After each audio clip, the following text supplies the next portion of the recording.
Hello, this is Wayne. You're on Turf's Up Radio. Wayne, hey, Tim Brennan from Brennan Landscaping up in Albany, New York. Hello, Tim Brennan. How you doing, my friend? Oh, not too bad, not too bad. How's weather up your all's way today? Today we are getting a dusting to an inch, so Nice. should be a good day for us for selling ice melter. Should be. Heck yeah, that's the perfect snow, isn't it? Oh, it is. Yeah, as you said, it's more profitable in putting salt down than it is to put a blade down. And we don't put blades down, but we do sell salt. So I hear you. I always say, Tim, I'm a firm believer in this, and I know some guys think I'm crazy when I say this, but I think there's a lot more money made on the back of the truck than there is on the front of the truck. You know? definitely, we get customers that come in sometimes, and they're just plowing, or they call me about, hey, we're just plowing. Should we get into ice melt? I'm like, you should. It's Yeah. yeah, I wouldn't be plowing Yeah. if you're not salting. Yeah, me either, man. It's funny. I was talking about that on my show a little bit earlier when we first came on. That if I could pick one or the other, man, pick the de-icing side of the business. The salting side of the business. I mean, it's fast. It's easier. Your equipment doesn't get torn up. I mean, you're not running into stuff. I mean, it's just easier and more profitable. I mean, and so many guys just want to be a subcontractor on plowing. I just don't get it. So. Tell us tell our listeners a little bit about your business. What you guys got going up there in Albany? Oh God, we've been in business 31 years, and landscape, lawn, and for the last 16 or 17 years, we've been a dealer for Ice Gone Magic. Nice. And the ice has disappeared. Now from your end, Brennan, not to interrupt you, but just quickly, ice melter supply. Have y'all had any problem getting material so you could get it treated and so? I don't. I have a number of suppliers, but with things here on the East Coast, they're definitely. We heard Newark had run out of salt, and Connecticut has a shortage because they only have 1 or 2 yards running there. So a lot of people are coming up to Albany from Connecticut and Jersey to get salt. But they put a hold on a lot of those guys coming up just because everybody local is getting shut out. So no problem. Got 2 loads in on Friday, and if I need more, I'll get more this week. So nice. Y'all have had a pretty good winter so far, haven't you, as far as snow? I mean. Yeah, we had the 30 inches in December, which isn't the best for ice melt, but January kind of was quiet, but February's been busy. So yeah. Hey, if you don't mind sharing with us, Tim, what's 30 inches of snow at one time look like? I mean, other than the obvious. I mean, from a contractor's perspective, I know we got a lot of guys that have never dealt with 30. I've never dealt with 30. 22 is my biggest snow within a 24-hour period that I've had to deal with. And thankfully, it's a lot.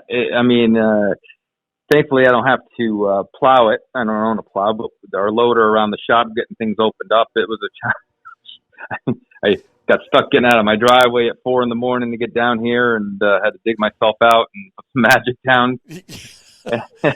I mean, and God, you just think of 30. Where do you put it all? Yeah, where does 30 inches of snow go on a parking lot when you're plowing it?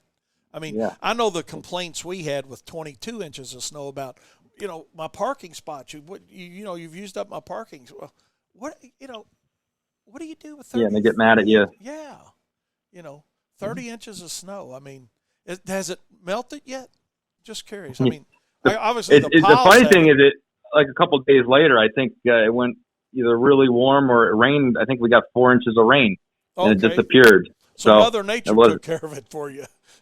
Yeah, because I do remember in my parking lot, I have a drain in the lowest part of the parking lot, and a lot of times I'll just bury it because how often do you get rain in the winter? So you get 30 inches, and then poof, you get a major flooding event coming after 30 inches, and everything's buried. And so we spent a couple hours digging out, find the drain, make sure we didn't flood the parking lot. But yeah, so a lot of fun. Nice. How'd you decide to get into the ice melter business, Tim, as far as selling it to contractors? I mean, was it, and specifically, the Magic -0 product? I mean, yeah, it was. We had, I had wasn't doing anything in the winter. A couple employees had said, "Hey, get us some sidewalk work," and so I got a couple doctors' offices, and they said, "Hey, we never said that, and you're on your own. Bye." So I was skiing about 30 days a year, and I was looking for a product that would hold off the snow on these doctors' office in case we got a dusting because there's no tolerance. So drove down, saw John Parker in Poughkeepsie after everybody was talking about it online, the original Magic Salt name, Ice Be Gone Magic today. And I tried it, and I was just like, wow, I got to get this in here before somebody else does. And that was 16 years ago, and I've skied 5 times since. I hear you. Well, I know it's a great product. I know we started using it many years ago ourselves here. Billy Miner was our local distributor here. Yep. And, Billy. My God, man, it's a great product. For guys. Yeah, we sell it. Go ahead. I was just going to say, for guys looking for a premium ice melter it's amazing just how fast it starts working, and then the residual that you have afterwards. Yeah, I mean, there's a lot of treated salts out there, but there's nothing patent-wise. There's nothing like this, and it's because of the patent. It's a unique formulation compared to all the other treated salts out there. And how do your customers like it? I mean, obviously you're using it. Do you get many questions? I know one of the questions we get, and we just had one the other day from one of our subdivisions. They're like, the people are concerned walking their pets with all the ice melter that's been put down, and it's reassuring when we can tell them the safe side of the product. Yeah, I mean, that's the one thing about the product. We with John Parker down in Poughkeepsie, when he had his shop down there, he had a dog, and the dog would run around that place up and down the salt pile, in and out. But when the white salt came, they put booties on them and keep them away from it until they sprayed it. So that really convinced me that it was pet friendly. And then, getting it up here in Albany and Syracuse area, we started selling it in the pet stores. And so we sell bag product in 65 plus stores here, and a lot of pet stores sell it for us. So it's a great product for the pet market. Got a few more places I'd love to have it sold here, so we're working on that. But